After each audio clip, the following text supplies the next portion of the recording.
It is the day after the game, the day after the All Blacks got a really emphatic win against the Springboks at Ellis Park in the first test of rugby's greatest rivalry series, and it is time for my team of the week.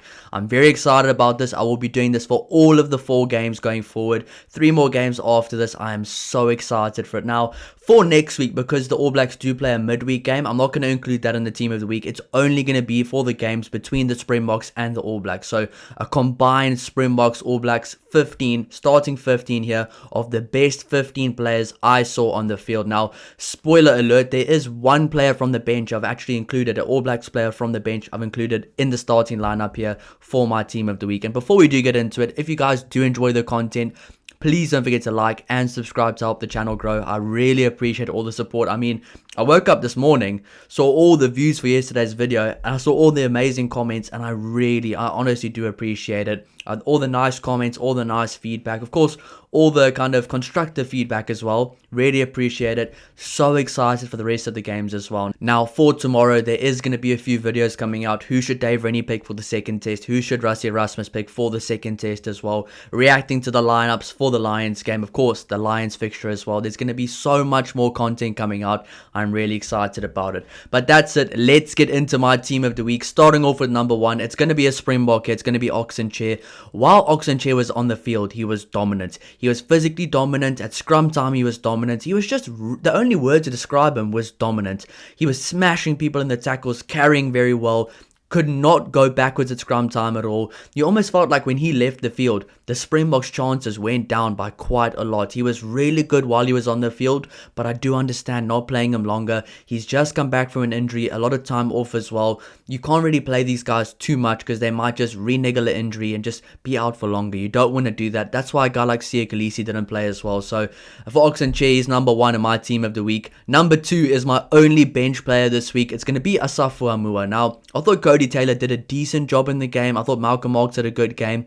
But Asafo Amua came on, scrummed well, very good at set piece as well. And he was really dominant around the park. And I think the one highlight moment that really stands out and summarizes Asafo Amua's performance is that big hit on Pieter-Steph du Toit.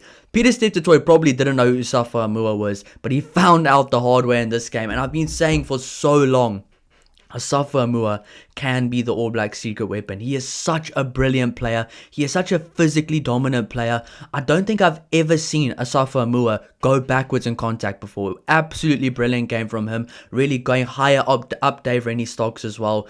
Don't be surprised if you see him starting one of the next 4 games. Do not be surprised if you see him starting. He's a guy I think will get more game time. Needs to get more game time as well. Moving on to number 3 is another Springbok player, Volku Low for me. Now, George Bauer and Fletcher Neal did very well off the bench.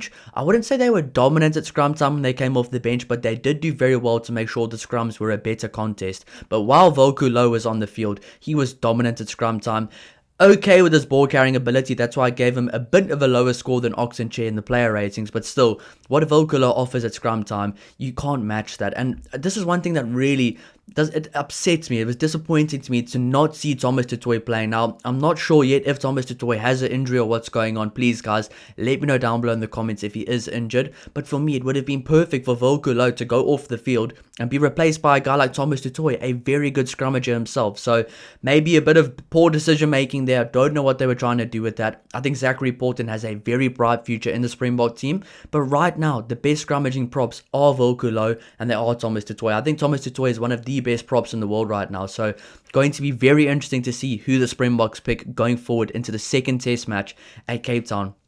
In my opinion, it's going to be a very close game. The All Blacks didn't play their best game either. They still have room to improve, and the Springboks have a lot of room for improvement. So, number 3, Volku Low. Moving on to the locks, it's got to be Josh Lord and Fabian Holland. Completely outplayed Eben Etzebeth and Ruan Nortje. I was so shocked to see that Ruan Nortje and Eben Etzebeth got outplayed that badly by those 2 younger locks from the All Blacks. Fabian Holland is massive and he plays massive on the field. He uses his size, but he is so athletic. He's so smart. He's got such a good rugby IQ, and you can just see how much that win meant to him at the end of the game. So number 4 for me, Josh Lord. Number 5, Fabian Holland. Now moving on to the loose forwards, there's going to be 2 All Blacks and 1 Springbok player. Number 6, Tupou Vai, 100% deserves it. Number 7, Luke Jacobson. And number 8, Jasper Visser. Now, I thought Ardie Savia was brilliant for the All Blacks, but I thought Jasper Visser was one of the best, if not the best player on the field yesterday. Even though the Springboks did lose the game, and they lost it quite badly as well, Jasper Visser was the one shining light for the Springboks. He was dominant, he was physical, he was energetic, he was playing with intensity, he was playing with passion. That's what the Springboks need more of. And you know what? He wasn't even playing dumb. He was playing very smart as well. He's playing with a very high IQ the way he plays. He's very good at slowing down opposition ball. Very good with the counter ruck as well. But his ball carrying ability is what completely sets him apart. Number 8, Jasper Visser. Number 6, Tupou Vai, who I thought just absolutely set the standard for the rest of this tournament. He was one of the guys so ready for the game from the start. He was one of the first people to every line out. He was one of the first people to every scrum. He deserves to be in the team of the week. Brilliant performance by Tupou Vai. In my opinion, 100% outplayed Peter Steph Toy, which is honestly crazy for me to think about. Number 7 here, Luke Jacobson. I thought Luke Jacobson outplayed Paul de Villiers, but I thought Paul de Villiers didn't have a bad game at all. I actually thought he had a pretty solid game. He's a workhorse. He works really hard with a very high work rate, but the actual output and big moments that Luke Jacobson had in that game, you can't ignore that. A very good performance from Luke Jacobson, and he's just proving everyone wrong who said it needs to be Wallace Atiti and Peter Laka in the loose trio earlier on in the season. Luke Jacobson is 100% the guy for the number 7 jersey right now. He's a workhorse, he's a machine, and he just likes to get stuck in and get the hard work done. So for me, the forward pack there, number 1, Oxenchair, number 2, Asaf Fuamua, brilliant performance from the bench, number 3, Volkulo, 4, Josh Lord, 5, Fabian Holland, number 6, Tupou Vai, 7, Luke Jacobson, and number 8, Jasper Visser. Number 8 was very close, but I think Jasper Visser has to take it for that brilliant performance. I've seen all the comments as well from the All Blacks fans down below in the other videos. They absolutely loved Jasper Visser's performance. So it's really good to see that kind of mutual respect. And once again, that's what this whole rivalry is about. It's about the mutual respect. It's the biggest, well-respected rivalry in rugby. Yes, it's a big rivalry, but there's no hatred there. It's really probably one of the most respected rivalries in the world for any sport. And that's what makes it so special as well, that after the game, the fans can just get along online. And I really appreciated all the comments from my fellow Springbok fans and of course the All Blacks fans as well. It was awesome to see. So let's keep that going. I really appreciate that. Moving on to number 9 and number 10, it's got to be the All Blacks halfbacks. Number 9, Cam Roygaard. Number 10, Ruben Love.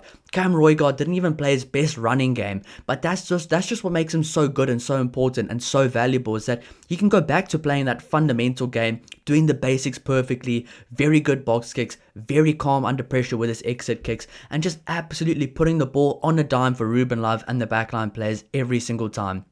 I think the one thing that makes Cam Roygaard really good in yesterday's game especially, his ability to pick up the pace when necessary, slow the ball down when necessary, but he's really got a very good knack for understanding the momentum of a game. And I think a scrum off, like Frida Prayer did this very well, Aaron Smith did this very well. They know when the momentum's going, they know when to keep it going, they know when to to put it this way, the number 9s right now, they pick where the ball's going to go. Realistically, they can go rogue and do what they want, like an Antoine Dupont and sometimes like a Cam Roygaard, but Cam Roygaard did very well of understanding the momentum, understanding where the kind of laps and defenses are, what kind of speed and tempo right now is the necessary tempo to take down the Springboks. There were times where the All Blacks the ball got naturally slowed down at the ruck time, puts the ball near the middle, brings it back. Very good accurate box kick. He is very good with his game management, and we saw that once again yesterday. Currently the best number 9 in the world in my opinion. Number 10, Ruben Love. Seeing a lot more footwork, seeing him take on the line, but the one thing that stood out for me from Ruben Love is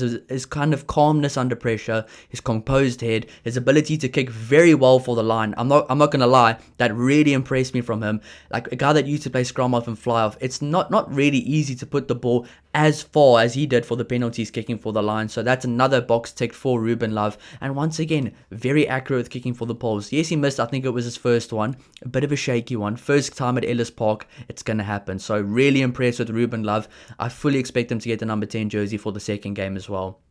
Moving on to the centres there, no-brainer, Jordy Barrett and Quinn Tupaia. These guys right now are looking like the best centre combination in the world. They really are. I mean, there's nothing much more we can say. Dale Lindy and Jesse Creel, my centres, got completely outplayed by them. I thought Dale Lindy was almost nowhere. He tried a lot of times. Jesse Creel unfortunately got moved to the wing, which I thought wasn't the smartest decision. I thought maybe bring Cobus Reinach on and just move Grant Williams out one. Only one guy out of position, and he knows how to play there. Instead, there were two guys out of position, one guy very much out of position. So a lot of coach management maybe wasn't the best in the game, but you know what? That will all be fixed in the second game, I hope. But Geordie Barrett, brilliant performance, good with the boots, physically dominant, good ball carrier, good playmaker, one of the best players on the day, and my man of the match for the game. Brilliant performance. And number 13, Quinn Tupaia, I think he's 26 or 20, I think he's 26 or 27 years old, something like that. He's not an old guy. He's still got a lot of time left.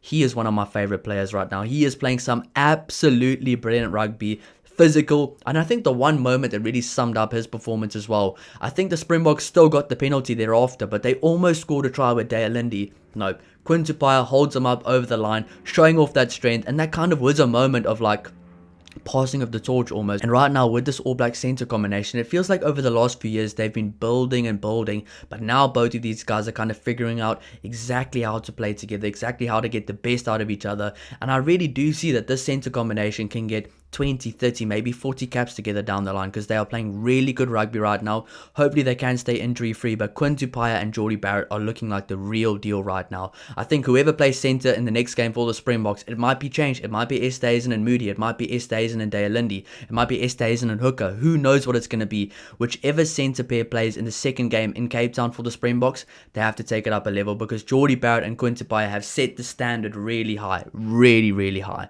Moving on to the back three, number 11, I'm going to keep them to their actual position, so I'm not going to move guys out of position. Otherwise, I would have put Cheslin Colby in the number 11 jersey, but I'm going Josh Morby number 11. I'm going Will Jordan number 14. Number 15, I've got to go Damian McKenzie. I thought Damian Willemse played a pretty good game, but it's got to be Damian McKenzie. The big moments in the game, he won it. I mean, I saw a comment saying, oh, he ran so far sideways. Well, he ran 30 meters sideways, but then he ran about 70 or 80 meters forward. So it worked for him. It always works for him. He's going back to his natural ability, going back to playing with confidence. And I think this is honestly a little bit of a scary sight for Springboks fans, because me being a diehard Springbok fan, Damian McKenzie, I can remember that 2017 game. He broke my heart that day at Newlands. So Damian McKenzie playing some good rugby. Will Jordan playing some phenomenal rugby. Really good with ball in hand. Very physical. Very sneaky as well the way he plays.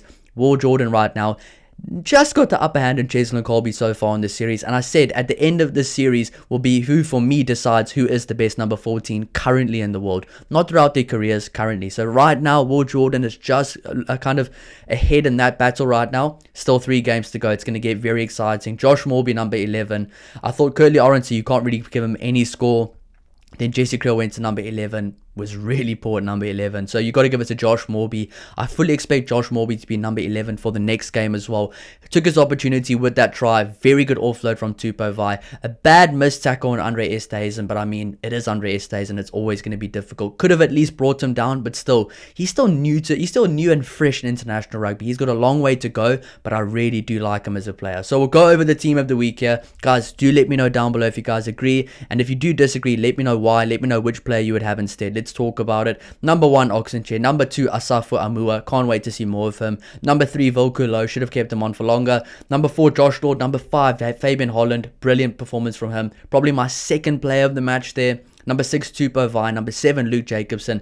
Number 8, my Springbok player of the match, Jasper Visser. Number 9, Cam Roygard. Number 10, Ruben Love. Number 11, Josh Morby. Number 12, Geordie Barrett. Alongside him, number 13, Quinn Tupaia. Number 14, Will Jordan, the try-scoring machine. And number 15, the magician, Damian McKenzie. I fully expect a bounce back from the Springboks next week, but stay tuned for the rest of the week. There's going to be a lot more videos coming out. Team predictions, reacting to the team for the Lions game, reacting to the team for the weekend, player ratings as well after the Lions game. It's going to be really fun. Thank you so much for all the support. If you guys do enjoy the content, please hit the subscribe button, and I'll see you in the next one. Cheers.